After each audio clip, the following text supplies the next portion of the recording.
지난 시간에 그 계약서 작성을 할 때 본인 확인했죠? 그 다음에 위임받았고 대리인으로 나올 때 대리인으로 해서 계약을 작성을 합니다. 그 계약서 작성을 하면서 꼭 필요한 것이 뭔가 하면은 특약 내용입니다. 특약 내용에 대해서 이제 정확히 기재하라는 얘기인데요. 특약 내용은 이 어느 원칙적인 그 스탠다드가 없습니다. 교본이 없다는 얘기죠. 왜요? 그 계약의 양태가 수없이 많은 그 바뀌기 때문에 그렇습니다. 그래서 뭐하러 확정쳐서 뭐다라고 얘기는 못합니다. 그렇지만 특약 내용이 부실해서 특약이 아무것도 없다. 나중에 문제가 생겼다. 이랬을 때는 판단하기가 어렵죠. 일반적인 그 계약서에 있는 일반적인 내용만 있기 때문에요. 특약 내용이 강행 규정에 반하지 않는다고 하면은 그 특약 내용에 의해서 판단돼서 법원에서 판정을 내리는 경우가 많다는 판례를 제가 봤습니다. 제가 예를 이렇게 적어놨는데요. 이런 거죠. 이제 그 신혼부부가 집으로 들어왔습니다. 아파트로 들어왔는데요. 집이 뭐 20년, 25년 뭐 이렇게 오래되다 보니까 낡았어요. 이게 가격은 싸고 그래서 얻고 싶은데 집이 낡아서 이렇게 찜찜하고 있는데 임대인이 좋다. 근데 올수를 해준다. 그래서 계약을 하기로 했어가지고 계약서 작성을 하고 계약을 했습니다. 자, 이때 문제입니다. 이 특약을 제대로 작성하지 않았다고 하면은 올수리라는 그 주관적인 서류의 생각이 되거든요. 집주인은 자, 나는 보면은 화장실 깨끗하게 난 아는다. 이 정도면 뭐 사용할 수 있지 않냐. 내가 볼 때는 도배 장판 칠하고 그 밖에 좀 손 봐주고 싱크대도 뭐 그냥 다 수리가 아니고 그냥 뭐 이렇게 뗀 방식으로 좀 해주면 되고 그리고 뭐 신발장 같은 경우도 뭐 조금 이렇게 조그만 거 이렇게 해주면 되고 화장실도 필요하면은 그냥 리모델링 정도로 이 정도 하면 된다라는 생각으로 이제 임대인이 생각을 하고 해서 그걸 올수리라는 생각을 했다는 얘기죠. 근데 입장 생각은 어떻습니까? 완벽한 올수리예요. 화장실 다 새로 그냥 전체 다 드러내고 다시 하고요. 싱크대 갈아주고요. 신발장도 갈아주고요. 도배 장판 칠 전기기고 키 큰 장서부터 해가지고 원체 그냥 완전 새 집을 만들어 놓는 것이 임차인의 올수리. 임대인은 그거에 대한 한 반에 대한 올수리. 이게 이제 나중에 분쟁이 되죠. 이런 내용을 정확히 특약에 기재를 하는 얘기입니다. 여기 밑에도 여기 있는데요. 요즘은 그 애완동물 사육 같은 경우도 임대인한테 허락을 받아서 계약서에 작성하는 경우가 굉장히 많아졌습니다. 그래서 이 부분은 꼭 우리가 짚고 넘어가야 되는데요. 자, 이거에 대한 어떤 그 특약이 없어요. 그래서 이제 뭐 좀 들어가고 뭐 계약하고 잔금치고 다 들어가고 했는데 애완동물을 기르었다는 얘기죠. 개를 기르고 고양이 기르고. 보면은 저도 참 그런 경우가 상당히 많았는데 보면은 이 고양이 같은 개 같은 경우는 막 집을 발톱으로 이렇게 긁어가지고 밑에 부분을 다 이렇게 막 긁어놔요. 그래서 나중에 작때 보면은 밑에가 쭉 해가지고 개가 긁어가지고 장판을 훼손해 놓은 경우가 많습니다. 자, 이런 경우 임대인하고 임차인하고 이제 이게 시비가 걸리죠.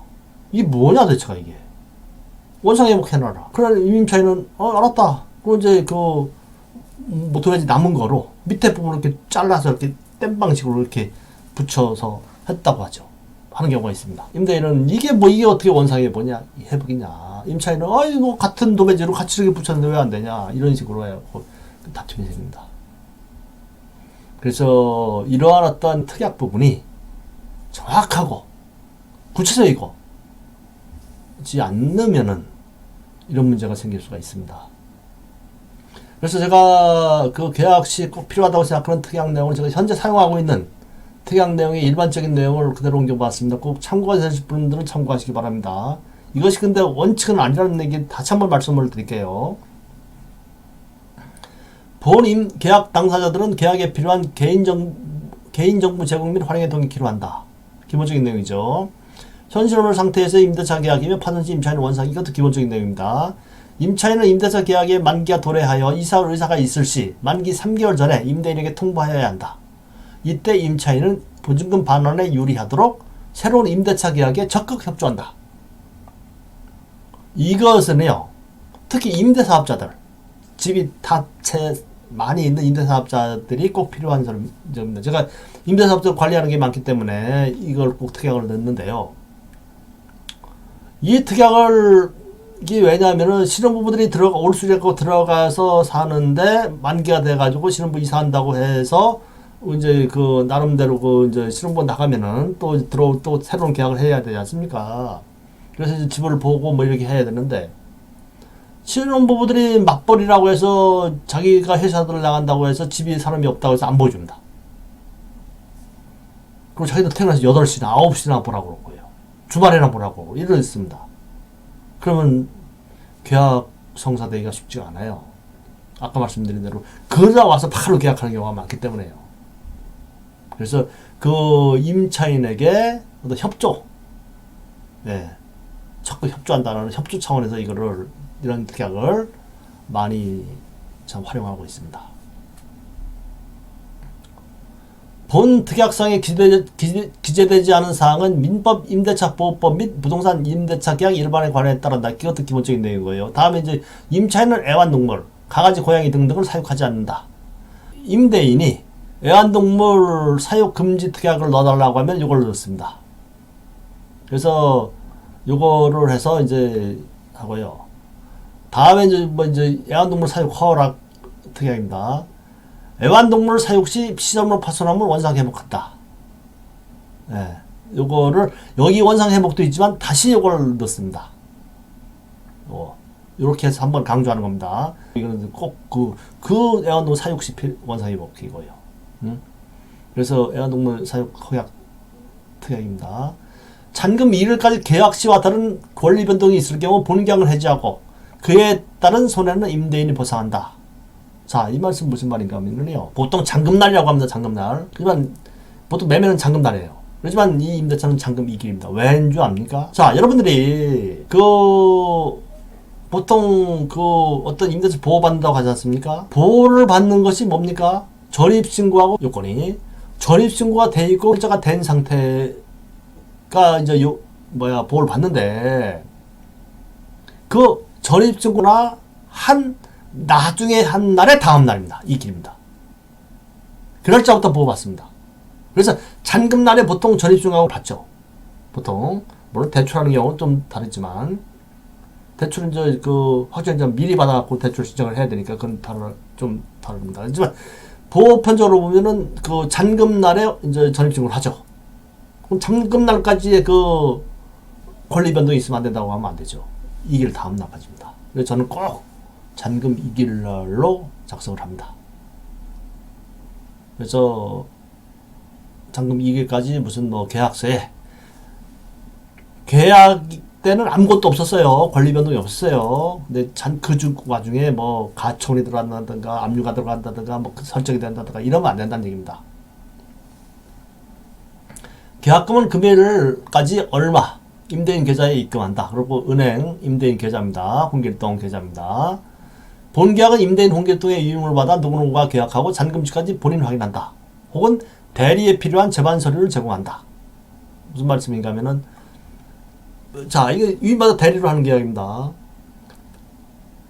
유인받아 대리를 누가 계약하고 잔금시까지 본인이 누가요? 임대인이 시간을 내서 나와서 임차인하고 만나서 확인을 한다든가 잔금날 또 본인이 나와서 확인한다든가 해서 이제 확인한다는 얘기고요. 대리는 뭡니까?